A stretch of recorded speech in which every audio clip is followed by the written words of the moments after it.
এটা হচ্ছে আমাদের জীবনে একটা নতুন অভিজ্ঞতা। আমরা এখন হাইকিং করতেছি, আমরা এখন ভিতরে হাঁটবো, 5 মিনিট হাঁটবো, তারপর হচ্ছে আমরা আমাদের গন্তব্যস্থানে যাবো, দেন আমরা এন্ট্রি নিবো, ফিলিং করবো, আপনাদের সাথে শেয়ার করবো। সাথেই থাকুন, এটা হচ্ছে লালাকালের একটা হিডেন প্লেস, সবাই এটা সম্পর্কে জানে না, তাই আমরা এখানে এসেছি। কারণ বেশিরভাগ লোক যেখানের মধ্যে যায় ওইখানের মধ্যে আমাদের ভালো লাগে না, আর আমাদের সার্কেলটা হচ্ছে ছোট, আমরা বেশি এনজয় করি এর জন্য। আসসালামু আলাইকুম viewers, welcome back to my another video from Mahir 8.8। আজকে আপনারা লগে শেয়ার করবো এমন একটা হিডেন নেচার প্লেস যেখানের মাঝে গেলে আপনারা মালদ্বীপস এবং সুইজারল্যান্ডের লাগান ফিল পাইবা, ইনো কেমনে যাইবা, আর এন্ট্রি ফি বা কত, আর ভিতরে কিতা কিতা রাইড করতে পারবা, সমস্ত কিছু থাকবো আজকের এই ভিডিও। তো চলুন ভিডিওটা শুরু করা যাক। আমরা প্রথমে গেছিলাম জাফলং। তো জাফলং থেকে আসার পথে আমরা এই বাড়ি ঢুকছিলাম। এই রাস্তা হইলো লালাখাল যাইবার রাস্তা। আমরা এই রাস্তা বাড়ি ঢুকে গেছিলাম। আপনারা সিলেট থেকে লেগুনা সেনজি বা প্রাইভেট কোন গাড়িতে যাইতে পারবা, বা আপনারা বাইক থাকলে বাইক দিয়ে যাইতে পারবা। এই রাস্তাটা আকারে অনেকটাই ছোট, আর এই বাড়ি দেখতে পারবা যে নদীর পাশে লগে রাস্তা, আর এই সাইডে লগে পাহাড়ও দেখা যায়, অনেক বেশি সুন্দর লাগে রাস্তাটা। তো আমরা এখন আইছি লালাখাল যে মেইন স্পট, এই মেইন স্পটের এখানের মাঝে আইছি। ও সরি, আপনারা তো এখনো কইলাম না যে আমরা কোন প্লেসটা যাইতাম। আমরা যাইতাম হইলো নাজিমগড় লালাখাল রিসোর্টের মাঝে। আর হাতের ডাইনে যে দেখতে পারা এটি হইলো একটা রেস্টুরেন্ট, যেখানের মাঝে আপনারা খাইতে পারবা। এটার নাম রিভার কুইন রেস্টুরেন্ট। তো আপনারা প্রথমে এই স্পটের মাঝে আইবা, তারপরে এখানে দেখতে পারবা যে অনেকগুলো নৌকা। এখান থেকে লালাখালের যে ভিউ পয়েন্ট, এখানের মাঝে নৌকা দিয়ে যাওয়া যায়। আর এখানের মাঝে একটা সাইনবোর্ড দেখতে পারবা ইকো পার্ক, বাম দিকে যে রাস্তাটা গেছে এই বাড়ি আমরা যাইমু। এই স্পটের সামনে আইয়া হইলো তারপরে আইটটা যাইতিবা, বা বাইক যদি নিয়ে আইন তো বাইক দিয়ে যাওয়া যাইবো। আমরা এখন চলে আসছি নেটওয়ার্কের বাইরে। এখানের মাঝে আইতে বুঝছো আমার নেট 2G হয়ে গেছে। তো আমরা গেটের সামনে আইছি। রিসোর্টের দুইটা পার্ট আছে, যেখানটার মাঝে হইলো একটা পার্ট হইলো ইকো পার্ক, আর একটা পার্ক হইলো তারা রিসোর্ট, যেখানটার মাঝে স্টে করা যাইবো। যারা নাইট স্টে করতে চান তারা রিসোর্টেরও থাকতে পারবা, তারা অফিসিয়াল যে পেজ আছে তারা অফিসিয়াল পেজের মাঝে বুকেট করতে পারবা। আর যারা এমনি খালি ঘুরতে যায় তারা যে ইকো পার্কের যে অ্যাক্টিভিটিস গুলো আছে এগুলো এনজয় করতে পারবা। তো আইলাম আমরা তারা ইকো পার্কের ইনোর মাঝে। এন্ট্রি করতে তো অবশ্যই টিকিট লাগবো। তো এখানের মাঝে দেখলাম যে ভাই আছো, বাইর লোকে মাতলাম, তো মাতিয়া বুঝলাম আর কি যে এখানের মাঝে কিতা কিতা রাইড করা যাইবো, আর কিতা কিতা অ্যাক্টিভিটিস আছে, কিতা কিতা এনজয় করা যাইবো। তো ভাই আমার সুন্দরভাবে সবটা বুঝাইয়া দেরা। এখানের মাঝে এন্ট্রি ফি হইলো সারাদিনের লাগে হইলো মাত্র 200 টাকা। এই 200 টাকার ভিতরে আপনারা সারাদিন এখানের মাঝে ঘুরাইতে পারবা, এনজয় করতে পারবা। আর তারা একটা কাইকিং আছে, এটা করতে পারবা ফ্রিতে। আর যদি কেউ চাইন যে সুইমিং করতা তো করতে পারবা, পার পার্সন 300 টাকা 1 ঘন্টা। আমরা যেহেতু সুইমিং ও করবো তার লাগে আমরা 3টা টিকিট নিলাম গি। আর এন্ট্রির লাগিও আলাদা 3টা টিকিট। এন্ট্রি এবং সুইমিং লাগাইয়া আমরা 3 জনের গেল 1500 টাকা। আর শেষ হয়ে গেছিলাম আমার 15 চার্জ। তারপরে এখানের মধ্যে বাক্কা সময় বসলাম। সাইটেও তার একটা অনেক বড় প্লে গ্রাউন্ড আছে, যেখানটার মাঝে একটা গাড়ির রাইড করা যায়। এক রাউন্ডে 250 টাকা করে নেন পার পার্সনে তারা। আর ওই যে দেখতে পার রাইট হইলো রিসোর্ট, ওইটার মাঝে আলাদা সব সুইমিং পুল ইতা আছে। বাদে যাইলাম কি তারা লেগুন পুলের মাঝে, যেখানটার মাঝে সুইমিং করবো আমরা। ওই মাঠের মাঝে আমরা ফুটবল খেলছিলাম আর কি। তারপর অনেক বেশি গরম লাগে গেছিল, তার লাগে এখানটার মাঝে আমরা অনেক সময় বইয়া রেস্ট নিবো। এখানটার মাঝে ফেইনও আছে। ওই হইলো তারা লেগুন পুল এরিয়া, যেখানটার মাঝে আমরা সুইমিং করবো। একটু বাদেও ওইখানটার মাঝে দেখতাম পারো আমরা অনেক মানুষ সুইমিং করে। তো এক লগে বেশি মানুষ নামলে তো সমস্যা নাই। এটা লাগে এখানটার মাঝে যেহেতু আমরা গরমও লাগছে, তো এখান তো বইয়া আমরা একটু রেস্ট নিলাম। আর এখানের যে ব্যাকগ্রাউন্ডটা আছে এটা দেখতে অনেকটা সুইজারল্যান্ডের মতো লাগে। এর মাঝে আর একটা বুট আছে যেটা হইলো সুইমিং এর লগে ইনক্লুড। যদি আপনারা সুইমিং করার লাগে টিকিট কাটেন তো ওইটাও আপনারা ফ্রিতে রাইড করতে পারবা। তার প্লেসটা বুঝছো, তার প্লেসটা অনেক বেশি সুন্দর। এটা ওপেন করতে লেগে মাত্র 3 মাস হয়েছে।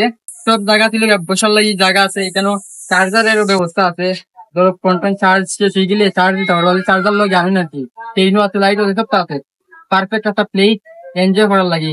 আর এখানের মাঝে শাওয়ার করা লাগবো। সুইমিং এর নামার আগে এখানটার মাঝে শাওয়ার করার বাদে তারপরে সুইমিং এর নামতে পারবা। শাওয়ার করার বাদেও নামে গেলাম আমরা সুইমিং এর নামার বাদে সুইমিং করলাম আর পানির তলে একটা ক্লিপ নিছিলাম, ভালো লাগছিল আমার কাছে। সুইমিং এর লেগে যে আর একটা অ্যাক্টিভিটিস ইনক্লুড আছিল, এটাও রাইড করছিলাম আমরা ফ্রি। তো ফ্রি ফাইলে তো এমনি সবে রাইড করবো। বাদে আমরা যাইলাম কি কাইকিং করাত, এটাও আসিল গিয়া এন্ট্রির লগে ফ্রি। তো আমরা ভাবলাম যে যেহেতু সুইমিং টিমিং করে লেছি, সুইমিং গেলে যে রাইড আছিল ইনক্লুড এটাও করে লেছি, তো কাইকিং ও করিলাই, যেহেতু অনেক বিজি আছি আমরা। তো হিনো গেলাম, হিনো গিয়া যাওয়ার বাদ হইলো তারা লাইফ জ্যাকেট দিলা। তো আগে তো সেফটি ফার্স্ট, বুঝতে পারেন, সেফটি হিসাবে লাইফ জ্যাকেট লাগাইলাম। বাদে হইলো সুন্দর দিকে একটা বইটা নিলাম গিয়ে। কাইকিং করার লাগি সমস্ত প্রস্তুতি শেষ। তো উঠি যাই মনে কাইকিং করার লাগি। বাইরে কইলাম যে ও সুন্দর গু দেও আমার, তারপরে ভাই আইনা দিলা, আর আমারও ভাই হেল্প করছো নিনো। বাদে আমরা 3 বন্ধু কাইকিং শুরু করলাম। আসলে এটা অনেক বেশি সুন্দর লাগে, আর আমরা লগে আরো অনেক মানুষই আসলা কাইকিং করা। তো কাইকিং টাইকিং করার বাদে ড্রেস আপ কইরা আমরা গেলাম গিয়ে, আরো যত দেখাইতাম আপনারা ওই সাইডে গেলাম গিয়ে। আমার মায়ের ভাই বুঝছো, আমার মায়ের ভাই এনে ভিডিওটা করতে পারলাম, ভিডিওটা করতে পারলাম মানে আমার ফোনে চার্জ শেষ হয়ে গেছিল।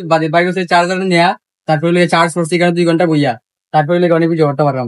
টিকিট নেওয়ার বাদে এখানটার মাঝে বই আপনার রেস্ট নিতে পারবা। এখানটার মাঝে আমি প্রায় অনেক সময় বইছি, এখানটার মাঝে বইছি, আমার খুব ভালো লাগছে। আর এখানের মাঝে ওয়াশরুম আছে, মেল আলাদা ফিমেল আলাদা ওয়াশরুম আছে এদের মাঝে। এই স্পেসটাও অনেক বেশি সুন্দর। আর এখানটার মাঝে বইলে হইলে কারণ নদীর যে ফ্রেশ বাতাস এটা পাইবা। এখানের উপরে তারা রেস্টুরেন্ট আছে, তো উপরে যাই উপরে গিয়ে দেখি আপনারা কিটা কিটা দেখানি যায়। ওই হইলো তারা রেস্টুরেন্ট এরিয়া, যেখানটার মাঝে আপনারা চাইলে লাঞ্চ করতে পারবা, নাস্তা করতে পারবা, সমস্ত কিছু পাইবা এখানটার মাঝে খানি। আর তারার যে এই পরিবেশটা অনেক বেশি সুন্দর। রেস্টুরেন্ট থেকে আপনারা এইরকম একটা ভিউ পাইবা যেটা অনেক বেশি সুন্দর লাগে। দেখুন আপনারা চাইয়া যে পানির যে কালারটা নীলচে রং, এটা দেখতে অনেকটাই মালদ্বীপসের লাগান বাইফ দেরো। আর ও দেখা যাইলো দূরের পাহাড়। তো এই রেস্টুরেন্টের এই প্লেসটা বইয়া তারা খানি এনজয় করলে পারফেক্ট লাগবে আপনার কাছে। এই সাইডের ভিউ থেকে আপনারা মালদ্বীপসের একটা ফিল পাইবা। আর ওই যে দেখতে পারা প্লে গ্রাউন্ডের মাঝে কিছু অ্যাক্টিভিটিস যেগুলো হলে কিডসরা লাগে, কিডসরা ওই ইনোর মাঝে এনজয় করতে পারবা। আর ড্রাইনের যে প্লে গ্রাউন্ডের ভিউটা এটা দেখতে অনেকটাই সুইজারল্যান্ডের পার্কের মতো লাগে। মনে হইলো যে আমরা এসে ভিজিট করা সুইজারল্যান্ডের কোন একটা পার্ক। আর এখানে মানে তারা এই সাইড থেকে ওই সাইডে একটা জিপ লাইনের ব্যবস্থা করবা হয়েছে।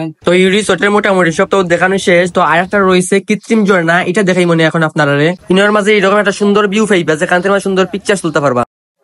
কত সুন্দর কৃত্রিম ঝর্ণা বুঝছো, আমি আর আগে কখনো দেখছি না, মানে অন্য কোনো জায়গায় দেখছি না আর কি। এখানে মাঝে ফার্স্ট টাইম দেখলাম কৃত্রিম ঝর্ণা, বুঝছো নি। এটাও দেখতে অনেক বেশি সুন্দর লাগে। আপনারা এখানে মাঝে আইতে পারেন, কারণ এটা হলো একটা একদম নিরিবিলি পরিবেশের মাঝে এটা তারা তৈরি করছেন, অনেক বেশি সুন্দর লাগে বুঝছো। এখানে মাঝে নেট নাও থাকে, আমি এখানে প্রায় আছি 3-4 ঘন্টা থেকে আছি। তো আমার ফোনের মাঝে 2G নেট মনে হয়, বাট 100% পিস পেয়েছি বুঝছো। আর ইনোর মাঝে অনেক বড় একটা স্পেস আছে যেখানটার মাঝে কোনো গ্রুপ ইভেন্ট করা যাইব। আপনারা চাইলে এটা বুকেট করে ইভেন্ট করতে পারবা। যারা হইলো প্রকৃতির লয়ে কানেক্ট হইতে চান, নেচার লয়ে কানেক্ট হইতে চান, আর সুন্দর সুন্দর পিকচার তুলতে চান, অবশ্যই এই রিসোর্টটা আপনার লাগে পারফেক্ট হইতে পারে। এই রিসোর্টের প্রত্যেকটা কোণা ক্যামেরা বন্দি করার মতো। আর এই রিসোর্টের মাঝে আইলে অবশ্যই আপনারা মালদ্বীপস এবং সুইজারল্যান্ডের মতো একটা ফিল পাইবা। উড়াদুরা মেনশন দেও আপনার সেই বন্ধুরে যারে লইয়া আপনারা এই রিসোর্টে আইতে চান। ভিডিওটা ভালো লাগলে অবশ্যই লাইক দিন আর কমেন্ট করে জানান কোন দিন যাইবা আপনারা এই রিসোর্ট। আর এইরকম ট্রাভেল ভিডিও পেতে অবশ্যই মাহির 8.8 চ্যানেলটি সাবস্ক্রাইব করতে ভুলবেন না। So thanks for watching, follow for more videos.